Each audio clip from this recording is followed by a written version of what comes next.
इस एपिसोड के आगाज़ में आप देखेंगे उरूज और इलियास बाज़ार से जा रहे होते हैं। इसी दौरान शाहीन उनके पास आ जाता है और कहता है, तुम लोगों पर आने वाली मुसीबत से जैसे दूसरे लोगों को दुख हुआ वैसे मुझे भी दुख हुआ, लेकिन ये भी हकीकत है कि ये समंदर नापसंद शख्स को इसी तरह पटकते हैं।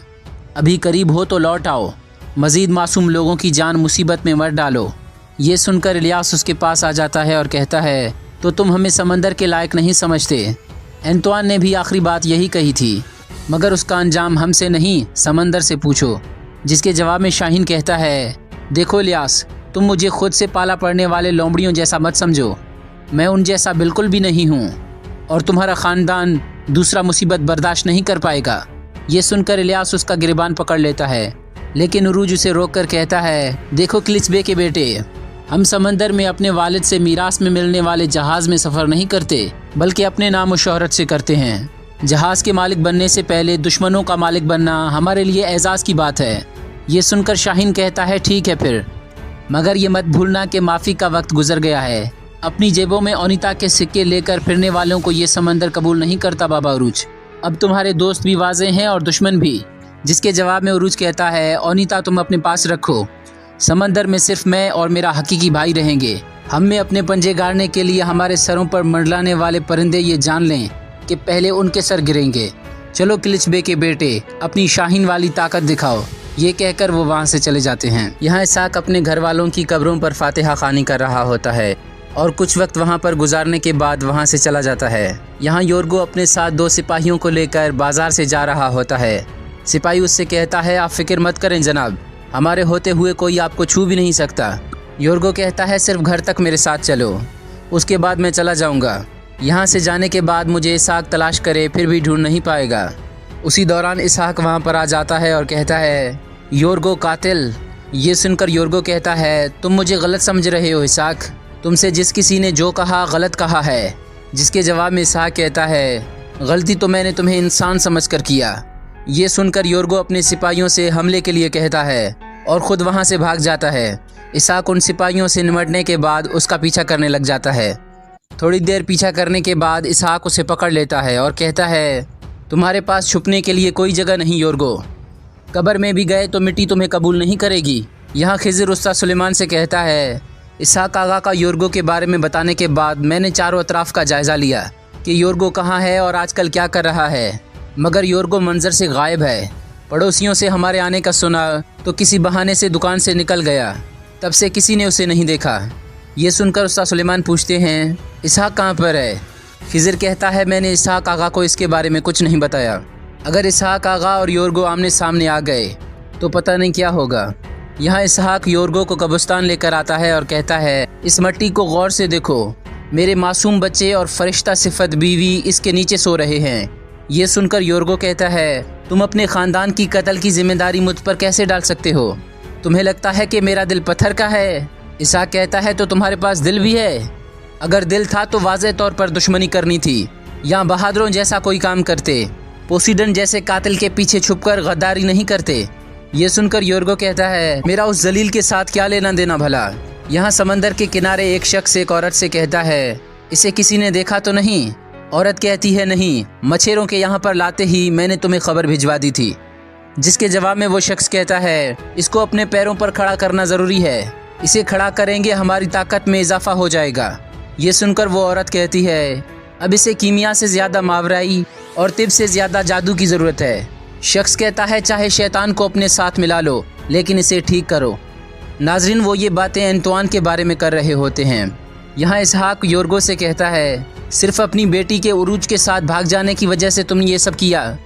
योर्गो कहता है, मेरी ज़िद सिर्फ उरूज से नहीं है, बल्कि तुम सब से है, मेरी तकदीर से, मेरा हिस्सा चुराने वाले तुम्हारे बाप से। इसहाक कहता है, तुम क्या कहना चाहते हो? योर्गो कहता है, तुम्हारे बाप सिपाही याकूब आगा ने पहले मुझसे मेदेली शहर ले लिया और इसके बाद मेरी बेटी।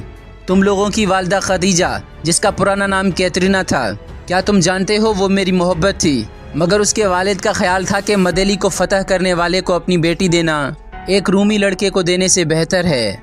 जिसके जवाब में इसहाक कहता है, मेरे नाना समझ गए थे कि तुम एक जलील इंसान हो। इसके बाद इसहाक उसका गला घोटने लग जाता है। लेकिन योर्गो किसी तरह से वहाँ से एक पत्थर उठाकर इसहाक के सर पर मार देता है। इसके बाद योर्गो वहाँ से भाग जाता है। यहाँ एक शख्स उसी डाकू के पास सोना लेकर आता है और एक सिपाही उस डाकू के कान में कुछ कहता है, जिसे सुनने के बाद वो डाकू कहता है, यानी अबू मोहम्मद नामी ये अरब इतना कीमती है?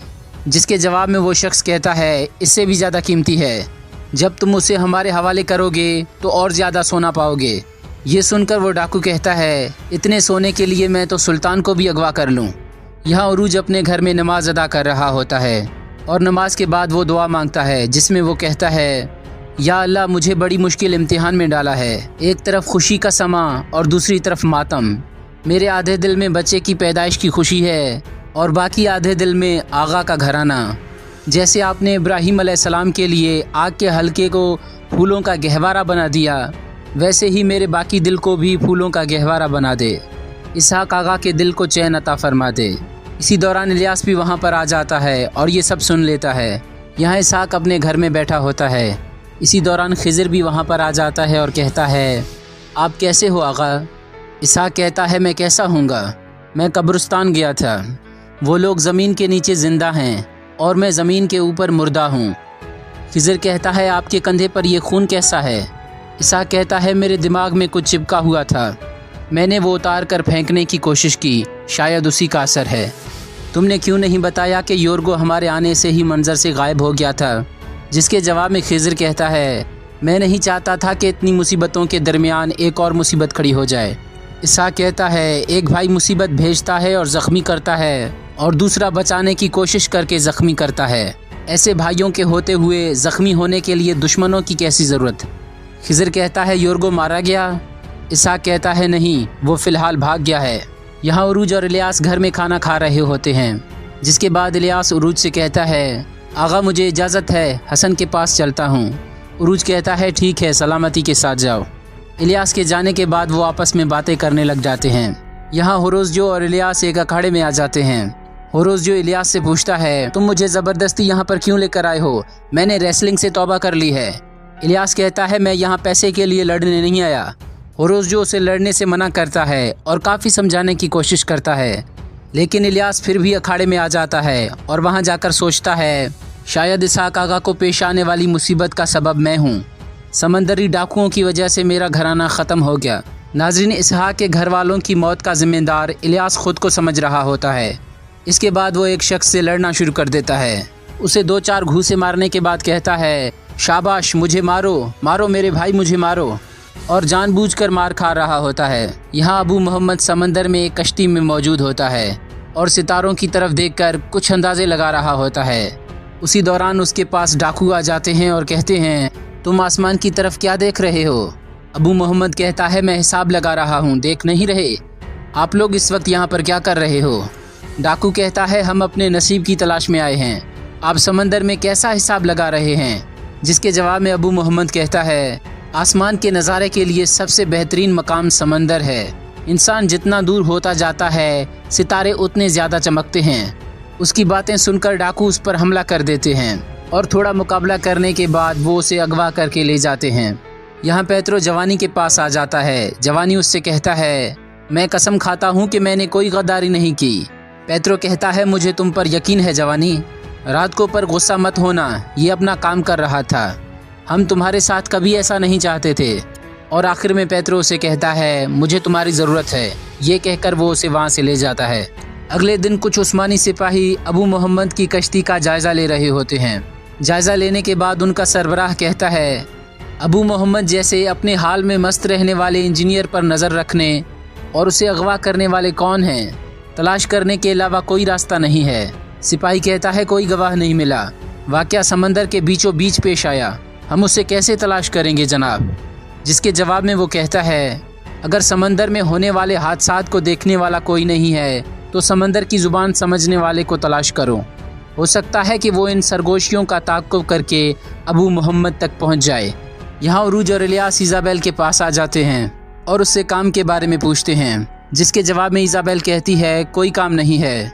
इलियास कहता है, क्या तुम लोग होटल बंद कर रहे हो या फिर ओनीता खसारे का शिकार हो गई है? इज़ाबेल कहती है, काम है मगर आप लोगों को नहीं दिया जाएगा। यहाँ नए निज़ाम की बुनियाद रखी जा रही है जिसके जवाब में इलियास कहता है, क्या नए निज़ाम में हमें ना दिए जाने वाले काम जाफ़र को दिए जाएंगे? इज़ाबेल कहती है हाँ। जिसके जवाब में इलियास कहता है, आगा रईस, यहाँ अगर काम ख़राब हो गया है तो हमें अपना नसीब किसी और जगह तलाश करना पड़ेगा। आखिर हम समंदरी लोग हैं, जहाँ जाल फेंकेंगे वहाँ मछली होगी।